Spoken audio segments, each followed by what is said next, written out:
Model merupakan representasi sederhana fenomena nyata atau abstrak dengan menampilkan elemen-elemen terpenting dari fenomena itu. Model dapat dalam format verbal, gambar, atau benda 3 dimensi seperti maket rumah, model pesawat terbang, dan sebagainya. Model menampilkan struktur untuk memahami suatu fenomena. Model komunikasi adalah deskripsi ideal tentang apa yang dibutuhkan proses komunikasi.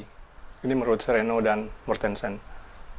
Seperti halnya mutu teori, mutu model bergantung pada apakah itu berlaku umum, heuristik, kesederhanaannya, kemampuan menerangkan, dan sebagainya. Di sini kita akan membahas beberapa model komunikasi. Yang pertama, SR atau SR, stimulus response. Model ini pada dasarnya menggambarkan bahwa orang bereaksi atas suatu pesan yang dia terima. Misalnya, pengendara berhenti ketika lampu merah menyala. Pavlov dalam penelitiannya membuat anjing-anjing mengeluarkan liur ketika diberi makanan. Bila makanan diberikan bersama bunyi bel, lama-kelamaan anjing-anjing itu mengeluarkan air liur ketika mendengar bunyi bel, sekalipun tidak diberi makanan. Ini berkaitan dengan pembahasan kita di sesi 7 tentang komunikasi, gagasan, dan nilai. Bahwa pesan membentuk nilai, termasuk kebiasaan. Tetapi setelah terbentuk, nilai yang membentuk pesan, termasuk perilaku. Jadi berbalik. Setelah terbentuk, nilai yang membentuk pesan. Contoh mudah pada manusia adalah kebiasaan kita berhenti ketika lampu lalu lintas berwarna merah. Awalnya kita dihukum atau ditilang bila tidak berhenti ketika lampu merah menyala. Untuk menghindari tilang, menghindari hukuman, kita menjadi terbiasa berhenti ketika lampu merah menyala.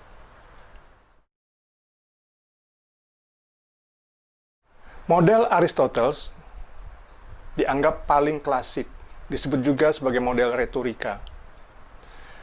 Di sini digambarkan adanya komunikator yang menyampaikan pesan kepada khalayak atau komunikan dalam situasi tertentu untuk membujuk khalayak melakukan sesuatu. Misalnya, dosen memberikan kuliah kepada para mahasiswa dalam situasi sangat diperlukannya sarjana, sehingga mahasiswa semangat belajar dan lulus dengan baik.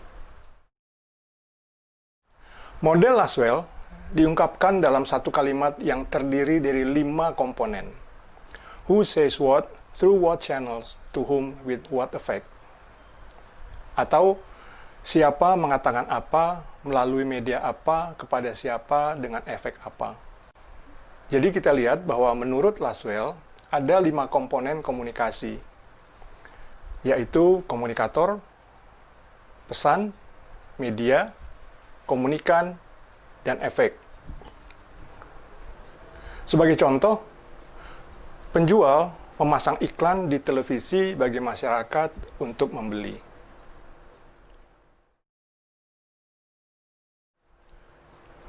Dengan rumus SMCR, perlu melihat 4 komponen dalam komunikasi. Yang pertama adalah komunikator atau source, yang kedua adalah pesan atau message, yang ketiga itu media atau channel, dan yang keempat receiver. Komunikator dan komunikan perlu punya keterampilan menyandikan dan membalik sandikan pesan, serta mengirimkan dan menerima pesan. Sikap yang bagus antara mereka, pengetahuan yang cukup tentang topiknya, berada dalam sistem sosial yang sesuai, serta berada dalam budaya yang serupa. Pesan mengandung gagasan yang jelas, mengandung elemen-elemen verbal atau non-verbal yang saling sesuai, diperlakukan atau dikemas dengan baik, dengan struktur efektif sebagai kode bermakna. Media membawa pesan fisik yang dapat diindra.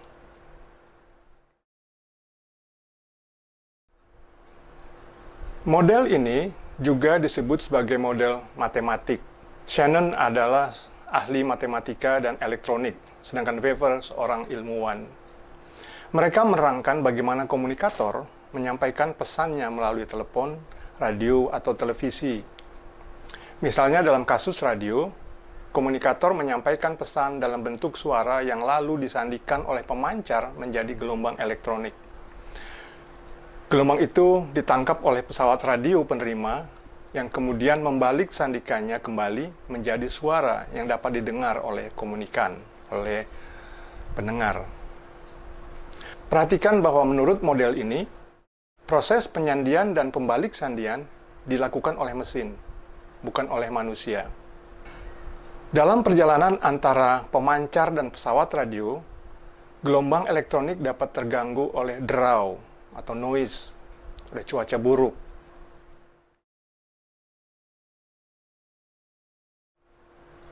Ada yang menyebut ini sebagai model Osgood and Schramm. Model ini menerangkan bahwa komunikasi bersifat timbal balik, sirkular. Masing-masing dari kedua pesertanya adalah pembentuk gagasan dan persepsi, sebagai interpreter, juga sebagai penyandi pesan, sebagai encoder, serta pembalik sandi, sebagai decoder. Schramm juga mengajukan model lain yang menggambarkan bahwa sekalipun kedua pihak mempunyai pengalaman, lingkungan, budaya yang berbeda, mereka perlu menggunakan sistem pesan atau sistem lambang yang sama. Bila tidak, mereka tidak akan saling mengerti.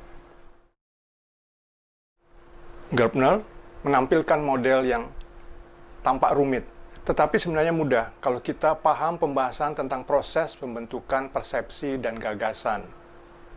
Kita ubah format model itu menjadi seperti ini, tanpa mengubah maksud pokoknya. Ada peristiwa X yang dipersepsi oleh wartawan atau komunikator A. A lalu membuat pesan tentang peristiwa itu melalui media. Pesan tersebut kemudian diterima dan dipersepsi oleh khalayak atau komunikan B. Perhatikan bahwa bias dapat terjadi pada beberapa tahap. Misalnya pada penginderaan A, pada persepsi A, pada pesan yang dia buat, pada medianya, penginderaan B, dan pada persepsi B. Dengan bias di beberapa titik itu, maka persepsi B tentang X dapat jauh berbeda dengan fakta peristiwa X yang sebenarnya. Semakin panjang rantai komunikasi penyampaian peristiwa, semakin besar kemungkinan B salah persepsi tentang fakta X. Kedua orang ini mengusulkan model komunikasi dua langkah atau two-step flow of communication. Kalau model jarum suntik menganggap bahwa media massa memberi pengaruh langsung pada khalayak, model ini memandang bahwa khalayak memahami pesan media massa melalui para pemimpin, para pemuka pendapat mereka. Jadi, pesan media massa dipahami khalayak sesuai pendapat para pemimpin mereka. Wesley and McLean mengajukan satu model komunikasi massa dengan asumsi bahwa yang pertama, yang memulai komunikasi bukanlah komunikator, melainkan peristiwa yang terjadi di sekitarnya. Yang kedua, komunikasi massa juga melibatkan komunikasi antar pribadi. Dan yang ketiga, umpan balik berperan penting. Sebagai saksi berbagai peristiwa X, A dapat menjadi komunikator bagi khalayak komunikan B. Tetapi lebih efisien bila media massa C menjadi perantara A bagi khalayak B. Pihak media C mungkin juga ikut menyaksikan sendiri sebagian peristiwa yang dilaporkan A. Media C dapat memberikan umpan balik kepada narasumber A. Khalayak B juga dapat memberikan umpan balik langsung kepada narasumber A atau melalui media C.